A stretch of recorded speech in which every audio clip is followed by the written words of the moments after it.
Hey y'all, it's Elizabeth Weineler, and another month is upon us. And I feel like I do these, and then it's another month, and I do them again. So here we are, and we are getting ready to start May of 2025. And I will say that May has a ton of energy going on, a lot of things moving. We've got Jupiter changing signs, leaving Taurus and headed into Gemini.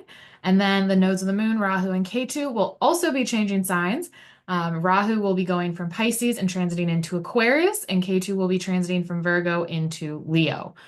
So lots going on. I will say on those two big transits, I'm going to do special videos for them and special newsletters. So if you're on my newsletter list, stay tuned. If you follow me, you'll get the videos as well. But more information usually goes to my newsletter subscribers. So make sure you're on the list so that you don't miss out on anything. With that being said, we're just going to jump on into May and see what it has in store for us. So, as I said, we've got those two big jumps. We also have, starting May 2nd, Venus and Neptune are going to be conjunct at around 7 degrees of Pisces. This can be a very dreamy transit that brings with it higher creativity, more imagination. However, the flip side of everything, it can bring some illusions around relationships. So be sure, stay grounded, kind of weigh pros and cons, stay in the present.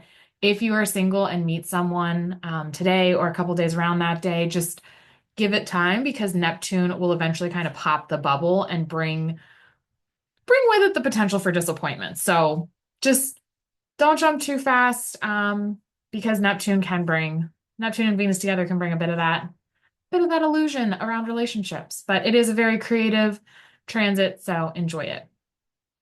Mercury is going to be transiting into Aries on May 6th, which means a couple days before that, Mercury will be crossing the really sensitive point between a water sign and a fire sign called the Gandanta, which, if you have been with me for a while, you know what Gandanta is, or if you follow other Vedic astrologers, you know what Gandanta is. But it's that point between the end of a last 3 degrees of a water sign into the first 3 degrees of a fire sign.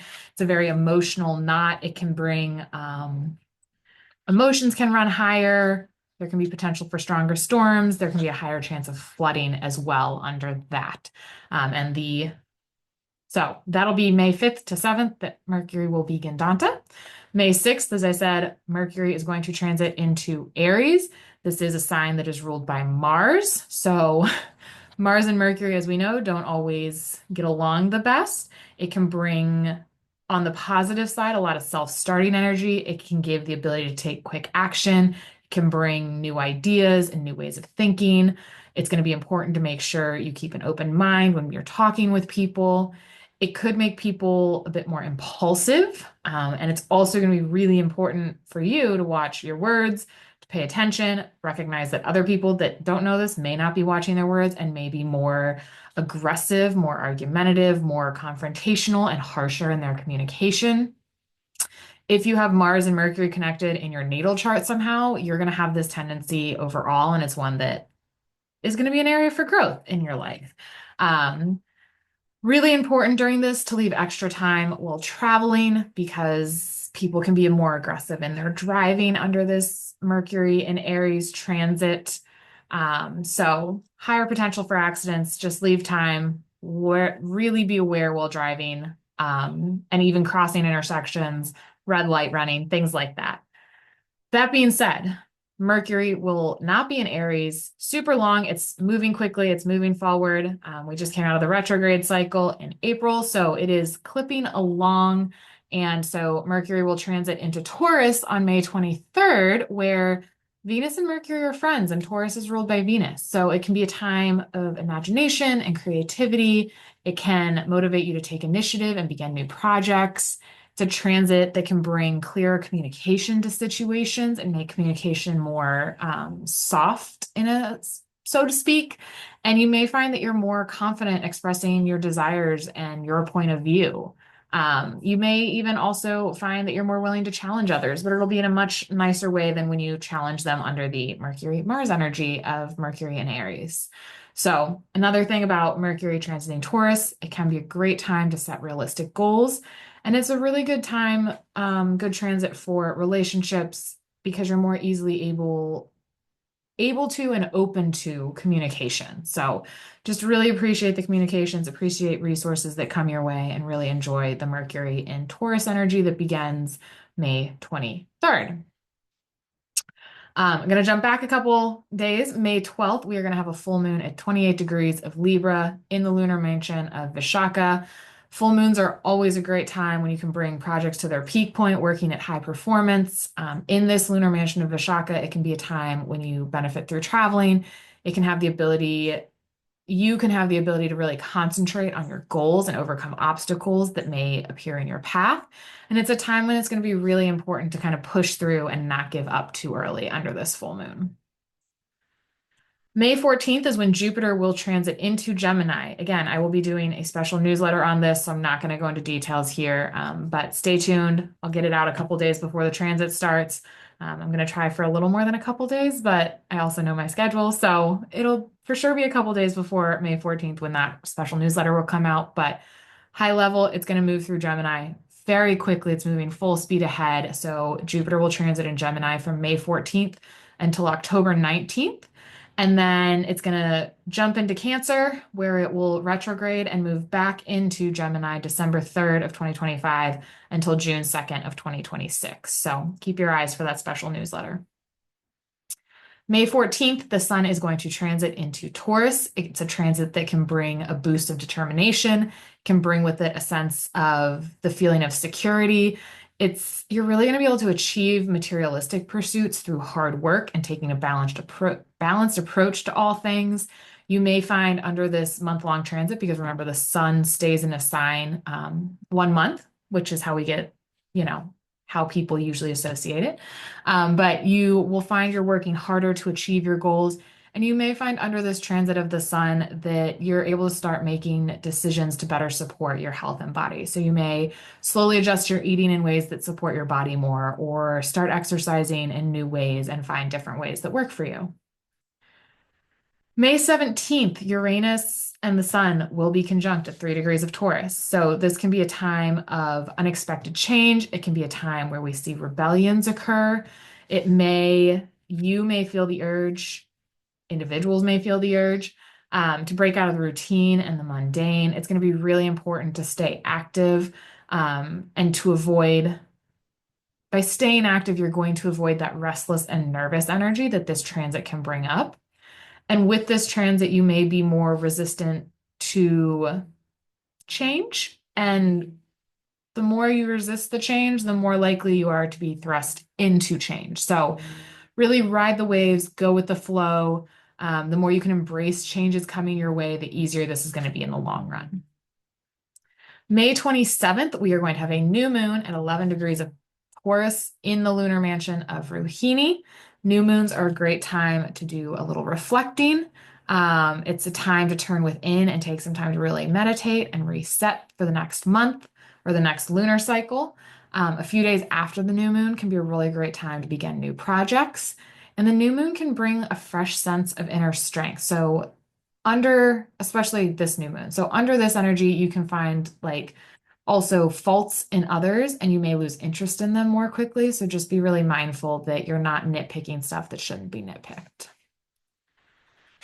May 29th, the nodes of the moon, Rahu and Ketu, will be transiting into Aquarius and Leo, respectively. Remember, the nodes do things a little differently. So they transit counterclockwise, where all the other planets go clockwise. So that's why Rahu is going to be transiting from Pisces into Aquarius, and K2 is going to transit from Virgo into Leo. So counterclockwise. Again, this is also going to be a special newsletter that'll come out a few days before this transit occurs. And this is going to be, that newsletter will include kind of what to expect for the next 18 months based on your rising sign and your moon sign. And the transit of the nodes and I use the true node calculation, is from May 29th, 2025 until November 24th of 2026. Some other astrologers use mean node, which will give slightly different dates because of how it's calculated. Closing out the month on May 31st, Venus is going to transit into Aries after about a 4-month stay in Pisces, where, we had the Venus retrograde this year. So Venus will finally leave Pisces on May 31st in Aries, where it's going next. It can be more ego focused. So if you're in a relationship, make sure to take a step back and ensure that both you and your partner are getting what you need. Venus in Aries can be a little bit more argumentative, so just be aware of that. And if you are single, this can be a time when you get too intimate too quickly with someone. So it can be really worthwhile to kind of wait a month until you make the serious commitments before you jump into anything, unless you know the choice you're making, and that's your choice, and that's totally cool.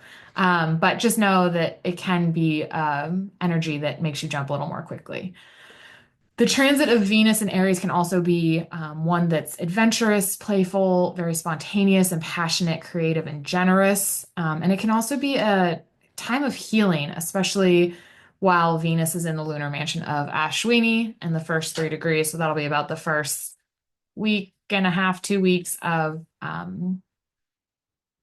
June, of June. So because Venus will be transiting into Aries and it's going to go through the Gandanta again, kind of like Mercury does at the start of May, Venus is going to do it at the end of May. So about May 29th through June 2nd-ish, Venus will be transiting through the Gandanta. Again, more chance of storms, more chances of flooding, more chances of extreme emotions, especially as it relates to relationships because of what Venus signifies. This was a shorter newsletter because two of the transits are major transits, and so we'll go into those in separate newsletters. So just enjoy and look forward to those in your inbox. Very much, I am somebody that feels that there are positives in all situations, even some of the hardest ones we face. I know a lot of people are going through challenges right now. I see it with clients I work with, I see it in corporations I work with. So it's very important to just stay in the present, really live each day to its fullest, and always find that positive spark. There always is one. And I just, one of my sayings right now is not only do you get comfortable being uncomfortable, because I've said that almost every newsletter and every video, but also if we're not growing, we're rotting. So just be aware. Every day brings new experiences and lessons, and without those, we don't become the unique individuals that we are. But that being said, let's jump on into what each of the 12 zodiac signs may expect energetically in May.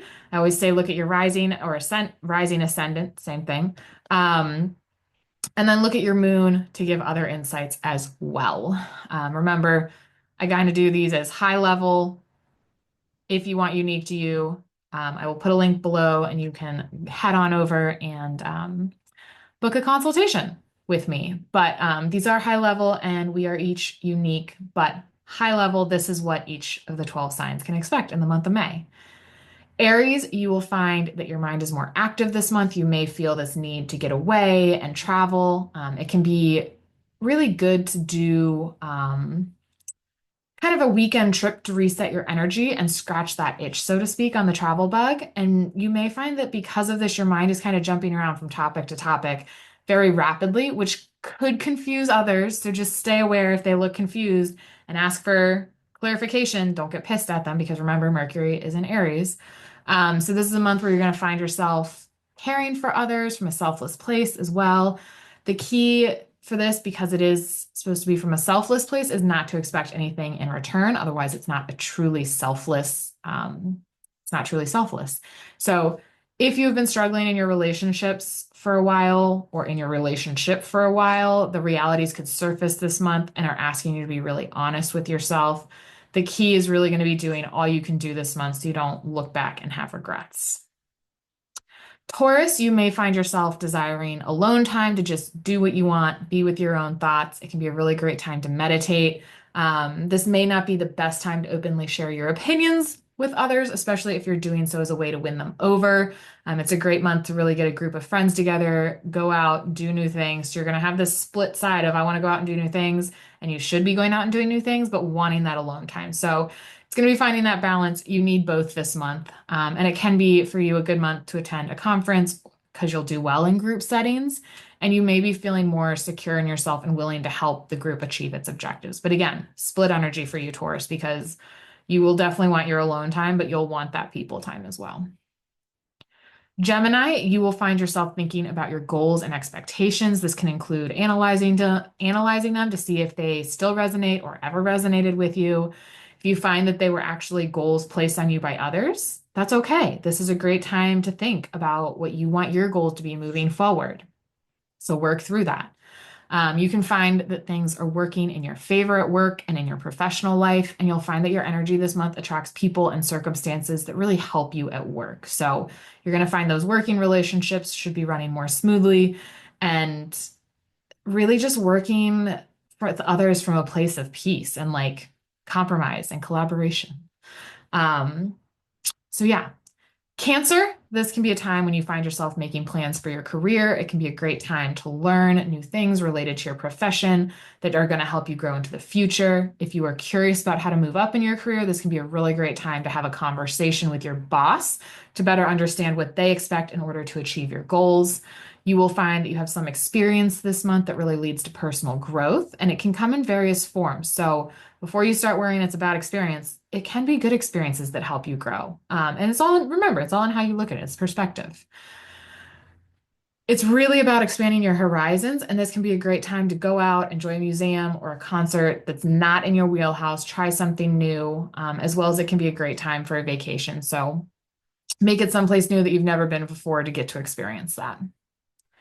Leo, this can be a really great time to learn something new or sign up for a class that has been catching your eye. You are more intellectually curious right now. It can be a good time to travel. You're going to find you're more open to new ideas that come up in conversations and communications with others. So, really make sure you're listening. You could find that this is a month where you gain money through your spouse, a business partner, or even through some other means, such as like an institution, without a whole lot of extra effort on your part. And it can also be a good month if you need to apply for a loan. It can be a good month to apply for a loan, but don't do it unless you really need it as well. Virgo, you are in luck this month because relationships will be a focus for you. You have the ability to keep a balance between a focus on yourself and those you encounter this month. If you are single, you could find that a new love enters your life. If you're married or in a relationship, you'll be able to express your love of your partner more freely. If you are in conflict with someone in your life, this month's energies are really going to allow you to make peace and work through that and communicate in a more effective manner, but just make sure you're not becoming too aggressive. And it can be a really great time to look inward and be honest with yourself about anything that comes to mind. And you could find yourself kind of in deep intellectual like conversations that get you thinking in a whole new way. So be open and keep those in mind. Libra, this is a great time to make sure expectations are clear with your spouse, partner, or business partner. If you're facing a situation that requires a specialist help, like a lawyer or an accountant, this is a great time to reach out and consult with them on how to proceed. It can be a good month for work and your relationships with coworkers and your boss. You have the desire to work with others. If difficulties arise, you can get them resolved through listening and discussion with those involved. Be sure to keep an open mind. And on the home front, this can be a time where you just need to make sure you and your partner are on the same page and in agreement. And it can be a good time for your health, but just be sure you don't overindulge in those sweet or fatty foods. Scorpio, you will be focused on health and work. You can be more detail-oriented right now and capable of managing work that requires more brain power. You're focused on getting the practical work done. Just you can be more critical of others this month, so really use caution, especially with that Mercury and Mars energy combining up in Aries, where Mercury is transiting through Aries. So you can be a little more straightforward than necessary. So just keep an eye on that. But you may find that you're more focused on your health and improving it. It's a great month to get out, have fun, do things like going to museums, concert, anything that kind of falls in that entertainment world. It can be a time when you feel a need to express yourself more creatively. You may find that your self-discipline may not be as strong this month, so you're really going to have to push through and make sure that you don't get lazy and that you meet all your commitments. But it can be for you, Scorpio, a good time for love relationships, whether you're single or married. If you're single, you may meet someone during this transit. And if you're married, just ensure you're bringing the romance back to your relationship. Sagittarius, this is a great time to express your thoughts both honestly to yourself and others. It's a great time to make it clear where you stand and what you're thinking. Be sure you are still being sensitive to others because you could enjoy pulling pranks this month that affect others more negatively than you feel they will. You can find yourself enjoying relaxing times at home, enjoying the peace, or with friends coming over. And this can be a time when you feel a need to redecorate your home. If this does happen, be sure that you stick within the budget. So set a budget to begin with, but then stick within the budget, because there can be that tendency to overspend. As well, with that overspending, it's going to be important for you to be cautious not to overindulge in food and drink this month. Really, the key for you this month is all about moderation. Capricorn, you may find yourself going more within to contemplate all the new ideas that you have encountered. If you have important matters that need to be discussed with your family, now is your time. You're going to have that helpful energy working in your favor. Don't let it pass you by. You may find everyday activities will be more enjoyable and agreeable, and you could find that your social life really picks up and your calendar begins booking up. So for you, you have this ability to really see the beauty in everyday things this month, soak them in, and just recognize that this month you are truly blessed and surrounded by love. Aquarius, you can find yourself meeting new people. You may find yourself busy with short trips, whether they be for work or fun. It's a great month to pursue intellectual activities. It can be a great time talking with others, but also truly listening to them. And this can be a month where you have the ability to this month can really take you down two different paths, and it's going to kind of become the choice is yours. It can be a time where you can attract material possessions, money, and people and kind of see financial opportunities your way. But there is also that need to make sure that you don't let extravagance and ego take over and make sure that spending this month is practical and within budget. Pisces, you can find yourself in negotiation with others around property or money, or you may need to help others understand where you truly stand in terms of what you truly value. This month is a time where you'll have the desire to relate to others, and you'll find that you're more willing to compromise, which will be required this month. But it's a great time to get together with friends, take a vacation, get out, do something fun. Those are your high level May 2025 insights. I think May will be a good month. In the Northern Hemisphere, we're headed into late spring, mid-spring, summer time frame. But just really, it's all on how you look at it. It's the perspective you have. Enjoy the weather, enjoy the people you're around, make the most of everything, find the positives, even in the negatives. And I think things will be really beautiful. If you're not signed up for my newsletter, I've posted a link below. I've also posted a link below if you're interested in a consultation. Otherwise, like and follow so you get these more easily. And until next month, I hope you have a wonderful May, and I will be sending out those special newsletters mid-May for June for Jupiter moving, and then closer to the end of May for Rahu and K2 moving. So stay tuned, and I will see you all then. And until then, enjoy the month of May.